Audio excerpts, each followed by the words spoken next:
بسم اللہ الرحمن الرحیم۔ میں اگر آپ قرآن پڑھیں کہ انشاءاللہ کہ ہم قرآن پڑھیں اور اس کے ترجمے کو بھی پڑھیں اور اس کے ساتھ ساتھ ہم تفسیر کو بھی پڑھیں، کب پڑھیں گے مجھے آپ بتائیں؟ کب پڑھیں گے؟ بوڑھے ہو جائیں گے تب پڑھیں گے؟ بوڑھاپے میں پڑھیں گے؟ کب پڑھیں گے؟ میں اپنے آپ سے بھی کہہ رہا ہوں۔ اچھا میں تو کیونکہ مولانا ہوں، مجلس پڑھنی ہے، مجبوری ہے، نہیں پڑھوں گا تو بیان کیا کروں گا، مجھے تو پڑھنی پڑتی ہے۔ نہیں سمجھ لیں، میں تو اللہ نے مجھے ایسی جگہ بٹھا دیا ہے بھائی، چارہ نہیں ہے پڑھنے کے علاوہ، اب کیا کریں؟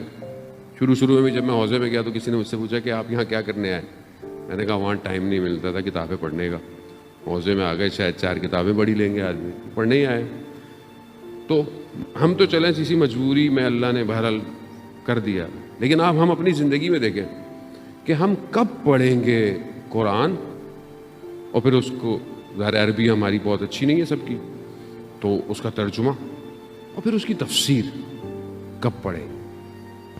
مگر قرآن نور نہیں ہے، مگر قرآن کلام الہی نہیں ہے، مگر قرآن جاوداں معجزہ نہیں ہے، مگر خدا نے نہیں کہا کہ میں تمہارے درمیان میں 2 چیزیں چھوڑے جا رہا ہوں، قرآن اور اہل بیت۔ جس نے ان دونوں کو تھاما وہ پہنچ جائے گا۔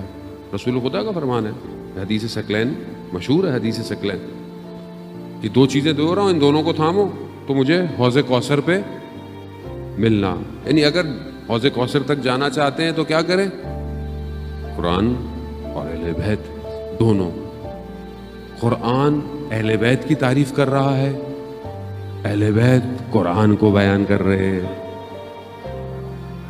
تو ابن عباس سے کہا تھا نا کہ کیا آپ حضرت علی کی شان بیان کرتے رہتے ہیں؟ تو ابن عباس نے کیا تھا؟ میں قرآن کی تلاوت چھوڑ دوں؟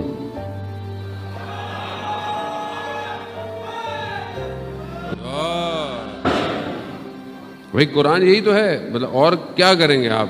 اب بعض لوگ کہتے ہیں ہمارے لیے قرآن کافی ہے، تو قرآن جس کو سمجھ میں آئے گا اسے پتہ چل جائے گا کہ اہل بیت کیا ہے۔ عزیزان محترم، اصل مفسر یہی ہے، اصل یہی بتا سکتے ہیں کہ کون سی آیت کس لیے نازل ہوئی ہے۔